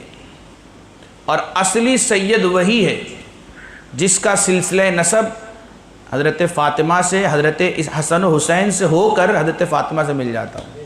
اصلی سید وہ ہے۔ میں دو بزرگوں کا نام لیتا ہوں، ایک حضرت غوث پاک اور ایک حضرت خواجہ غریب نواز۔ ان دونوں کو جو فیض ملا ہے تو حسنی فیض بھی ملا ہے، حسینی فیض بھی ملا ہے۔ اور یہ کتنے بلند پایا بزرگ ہیں آپ جانتے ہیں، بتانے کی ضرورت نہیں۔ جو واقعی اصلی سید ہوگا وہ ایسا ہی ہوگا، ایسا ہی ہوگا۔ اور ایک چیز میں آپ کو یہ بھی بتاؤں کہ اللہ کے رسول علیہ الصلوۃ والتسلیم کی بارگاہ میں بڑے بڑے امیروں نے رشتہ بھیجا تھا فاطمہ سے نکاح کرنے کا، لیکن میرے آقا نے ایک غریب کے ساتھ نکاح کیا۔ حضرت علی کوئی بہت بڑے کروڑ پتی نہیں تھے، حضرت علی وہ ہیں جن پر کبھی زکوٰۃ فرض ہی نہیں ہوئی، کیونکہ کبھی ان کے پاس اتنا مال آیا ہی نہیں کہ خرچ کر کے جمع کر کے رکھ لیں۔ آپ کا حال تو یہ تھا کہ آپ بیت المال میں، جب آپ خلیفہ بنے، بیت المال میں جتنا بھی خزانہ جمع ہوتا وہ سب بانٹ کر اس میں جھاڑو لگاتے، اور جھاڑو لگا کر کے وہاں 2 رکعت نماز پڑھتے اور دعا کرتے کہ اے اللہ تو گواہ رہنا، میں نے کوئی بھی پیسہ اپنے لیے جمع نہیں کیا، میں نے بانٹ دیا اور یہاں جھاڑو لگا کے 2 رکعت شکرانہ ادا کر رہا ہوں۔ کبھی زکوٰۃ فرض نہیں ہوئی، اتنے دریا دل تھے وہ۔ علم بھی اتنا بے مثال تھا کہ میرے نبی فرماتے ہیں انا مدینۃ العلم وعلی بابھا، میں علم کا شہر ہوں، علی اس کے دروازے ہیں۔ ایک مقام پہ میرے آقا فرماتے ہیں انا دار الحکمت وعلی بابھا، میں حکمت کا گھر ہوں، علی اس کے دروازے ہیں۔ آج جو اپنے آپ کو دیوبندی غیر مقلد کہتے ہیں، ان کے پاس بھی جو علم آیا ہے وہ بھی علی ہی کے سینے سے آیا ہے۔ لیکن یاد رکھو علم 2 طرح کا ہوتا ہے، علم حاصل کرنے سے ہی سب کچھ نہیں ہوتا ہے، علم حاصل کرنے کے ساتھ علم کا نور بھی ہونا چاہیے، علم کا فیض بھی ہونا چاہیے۔ تو علم کا فیض اور نور انہیں نہیں حاصل ہوا، اس لیے نہ وہ نبی کی عظمت کو پہچان سکے، نہ علی و اہل بیت کی عظمت کو پہچان سکے۔ جو سنی علماء ہیں اور عوام اہل سنت ہیں وہ علم حاصل کرتے ہیں تو علم کے ساتھ ساتھ علم کا نور بھی اسے ملتا ہے، علم کا فیض بھی ملتا ہے، تب جا کر کے وہ علی کی بھی عظمت کو سمجھتے ہیں اور اہل بیت کی بھی عظمت کو سمجھتے ہیں۔ میرے آقا فرماتے ہیں اگر کوئی خانہ کعبہ میں جائے، دروازے کعبہ کے سامنے 2 رکعت نماز ادا کرے اور غلاف کعبہ کو پکڑ کر جھنجھوڑ کر کے رو رو کر کے دعا کرے، حالانکہ یہ جو سچویشن ہے بڑی خطرناک ہے، دعا اس کی ہوگی قبول، ہر حال میں قبول ہوگی، لیکن میرے آقا فرما رہے ہیں کہ اگر کوئی مقام ابراہیم پر 2 رکعت نماز ادا کرے، خانہ کعبہ کے غلاف کو پکڑ کر روئے اور اللہ سے دعا کرے اور اس کے دل میں اہل بیت کا بغض ہوگا، اس کی ایک دعا بھی قبول نہیں ہوگی۔ اہل بیت کا بغض رہا اگر تو ایک دعا بھی قبول نہیں ہوگی۔ یہاں تک کہ فرماتے ہیں وہ دعا کرتے کرتے مر گیا تب بھی وہ جہنم میں جائے گا۔ یعنی خانہ کعبہ میں رہنا اس کی نجات کا ذریعہ نہیں بنے گا، غلاف کعبہ کو پکڑنا اس کی نجات کا سبب نہیں بنے گا، مقام ابراہیم پر 2 رکعت نماز پڑھنا، اللہ نے قرآن پاک میں فرمایا وَاتَّخِذُوا مِن مَقَامِ إِبْرَاهِيمَ مُصَلَّى، مقام ابراہیم پہ 2 رکعت نماز ادا کرو، وہاں پر بھی نماز پڑھنے سے اسے نجات نہیں ملے گی کیونکہ اہل بیت کی محبت نہیں ہے۔ معلوم یہ ہوا یہ سارے اعمال اسی وقت درست ہوں گے جب اہل بیت کی محبت کی مہر اس پر لگے گی، سند لگے گی، تب جا کر کے اس کا عمل بہتر ہوگا، تب جا کر کے وہ کامیاب ہوگا۔ اور حضرت علی جب خلیفہ بنے تو اس وقت ماحول اتنا گرم تھا، اتنے اختلافات تھے کہ ایک رات جب آپ سوئے تو خواب میں حضور علیہ الصلوۃ والتسلیم تشریف لائے، پوچھا علی کیا بات ہے بڑے رنجیدہ ہو؟ عرض کیا ہاں حضور آپ کی امت کج روی اختیار کر چکی ہے، میری بات نہیں مانتی، میرے خلاف کھڑے ہو گئے، میرے فیصلے کو نہ مانا، میرے علم کو نہ مانا۔ میرے آقا فرماتے ہیں تم ان کے لیے بد دعا کرو۔ کیا فرمایا؟ بد دعا کرو۔ لیکن حضرت علی نے بد دعا نہ کیا، انہوں نے دعا کیا اللہ جو سب سے بہتر ہے ان کے ساتھ تو مجھے ملا دے۔ یہ دعا کر کے آپ فجر کی اذان جب ہوئی اور آپ باہر نکل رہے تھے تو ایک خارجی جو آپ ہی کے لشکر سے جدا ہوا تھا اور اس نے کہا تھا کہ علی جنگ میں ہار گئے، انہیں لڑنا نہیں آتا معاذ اللہ، اور ان پر عجیب طرح سے اس نے الزامات قائم کیے کہ حکم صرف اللہ کا چلے گا، فیصلہ صرف اللہ کا چلے گا، علی کا کوئی فیصلہ ہم ماننے کو تیار نہیں۔ اور پھر اس ظالم نے حسد اور بغض میں آ کر ایک خنجر رات کی تنہائی میں چھپا کر کے اس نے رکھا تھا۔ حضرت علی فجر کی نماز پڑھاتے ہوئے، فجر کی نماز پڑھانے کے لیے آپ مسجد کی طرف تشریف لے جا رہے تھے اور لوگوں کو اعلان کرتے ہوئے جا رہے تھے، لوگوں اٹھو، الصلاۃ الصلاۃ، نماز کے لیے بیدار ہو جاؤ، نماز کے لیے اٹھو، آپ بولتے ہوئے جا رہے تھے اور اس ظالم نے چھپ کر کے جھاڑیوں میں سے باہر نکل کر کے تیزی کے ساتھ حضرت علی رضی اللہ تعالیٰ عنہ کی گردن پر، کن پٹی پر، سر پر اتنی بری طرح سے وار کیا کہ حضرت علی کے جسم سے بہت زیادہ خون بہہ نکلا اور آپ بے ہوش ہو کر کے گر گئے۔ ایک شور اٹھا کہ حضرت علی زخمی ہو گئے۔ امام حسن دوڑتے ہوئے آئے، امام حسین دوڑتے ہوئے آئے اور اس کے بعد حضرت علی کو سنبھالا، اور وہ جو ظالم تھا جس کا نام ابن ملجم تھا اس کو بھی گرفتار کر کے زندان میں قید کر دیا گیا، اور پھر اس کے بعد حضرت علی کے لیے طبیبوں کو لایا گیا، لیکن طبیبوں نے کہا کہ خون بہت زیادہ بہہ چکا ہے، اب ان کا بچنا مشکل ہے۔ حضرت علی فرماتے ہیں میرے بیٹو، رات ہی میں مصطفیٰ میری بارگاہ میں آئے تھے اور میں نے دعا کی تھی کہ اللہ مجھے تیری مخلوق میں جو سب سے بہتر ہے اس کے پاس جا کر کے مجھے ملا دے۔ اب مجھے سمجھ میں آ گیا کہ اب میں حضور سے ملنے جا رہا ہوں، حضور سے ملاقات کرنے جا رہا ہوں۔ امام حسن رونے لگتے ہیں۔ آپ نے کہا بیٹا رو نہیں، میں تمہیں نصیحت کرتا ہوں۔ اللہ اکبر۔ حضرت علی کے اقوال زرعی، آپ کی اچھی باتیں، آپ کی دو جملے کی گہری باتیں اتنی عظیم ہیں کہ اگر کوئی بندہ اسے پڑھے، اس پر عمل کرنے کی کوشش کرے تو یقینی طور پر اپنی زندگی کو بہت بہترین بنا لے گا۔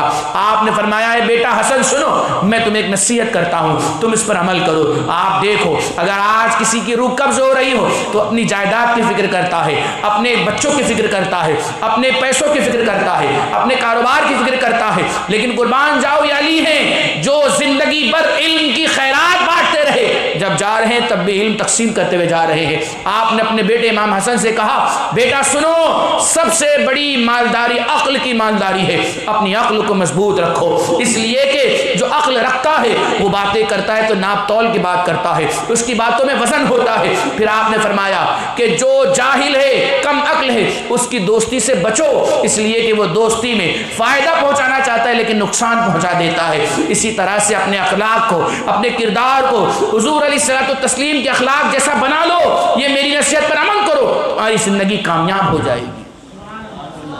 آخری بات یہ کہ آپ نے یہ ساری نصیحتیں کی، آپ کی نماز جنازہ حضرت امام حسن رضی اللہ تعالیٰ عنہ نے پڑھایا۔ 63 برس کی آپ کی عمر تھی، 4 سال 8 مہینہ آپ نے خلافت کی مسند کو سنبھالا، اور پھر اس کے بعد 63 برس کی عمر میں آپ کی شہادت ہوئی ہے، اور آپ کی مزار پاک آج بھی نجف کربل، آپ کی مزار پاک آج بھی نجف میں موجود ہے۔ آپ دیکھیں، غور کریں، یہ وہ ہستیاں ہیں، یہ وہ ہستیاں کہ جنہوں نے اپنا کوئی پروٹوکول نہیں بنایا، سادہ زندگی، بغیر فوجی لشکر، بغیر باڈی گارڈ کے گھومتے تھے، یہ اللہ پہ بھروسہ کرتے تھے، یہ اللہ پہ، حالانکہ ان کو معلوم تھا دشمن ہمارے بہت ہیں، اس کے باوجود یہ لوگ اللہ پہ بھروسہ کر کے چلتے تھے۔ انہیں معلوم تھا جب تک موت نہیں آئے گی، موت میری زندگی کی محافظ بن جائے گی، اور جب موت آنی رہے گی تو کوئی نہ کوئی عذر ہوگا، موت آ جائے گی۔ حضرت فاطمہ شہید، پہلے حضرت فاطمہ کا انتقال ہوتا ہے، پھر اس کے بعد پھر خلافت کے معاملات ہوتے ہیں، پھر آپ نے خلافت کی جو ذمہ داریاں شہر مدینہ میں تھی، حضرت عثمان کے شہید ہونے کے بعد جب فتنہ کافی پھیل گیا تو آپ نے سارا کاروبار خلافت جو تھا، نظام خلافت، وہ سب سمیٹ کر آپ کوفہ منتقل ہو گئے، کیونکہ وہاں پر آپ کے چاہنے والے بہت زیادہ تھے، اور حضرت علی وہاں گئے اسی لیے تھے کہ وہ جانتے تھے کہ اگر میں مدینہ میں رہا تو یہاں پھر لڑائی ہوگی، فساد ہوگا، لوگوں کا خون بہے گا، اس لیے میں نہیں چاہتا کہ میں یہاں رہوں۔ آپ نے پورا خلافت کا نظام پورا سمیٹ کر آپ کوفہ گئے، اور کوفہ کے دارالامارات کو آپ نے اپنا مرکز بنایا، اور وہیں سے آپ نے پوری دنیا میں، پورے عرب میں خدمت دین اور خدمت حدیث کا فریضہ انجام دیا، اور آپ نے وہیں پر بہت سارے علوم و فنون اپنے ماننے والوں کو عطا فرمائے، بہت ساری باتیں حدیثوں کی صحابہ کو آپ نے بتائی، اور سب کو اپنے علمی اور روحانی فیضان سے سیراب کیا۔ یہ حضرت علی تھے۔ تو حضرت علی کا تذکرہ قرآن پاک میں بھی ہے، حدیث پاک میں بھی ہے، اہل بیت کا تذکرہ بھی قرآن پاک میں۔ انشاءاللہ آگے کی باتیں کل کی محفل میں ہم آپ کو بتائیں گے۔ اللہ تعالی ہم سب کو ان باتوں پر عمل کرنے کی توفیق عطا فرمائے۔ اہل بیت اطہار حضرت علی اور حضرت فاطمہ کے فیض و برکات سے ہم سب کو مالا مال فرمائے۔ وما علینا الا البلاغ۔ السلام علیکم ورحمۃ اللہ وبرکاتہ۔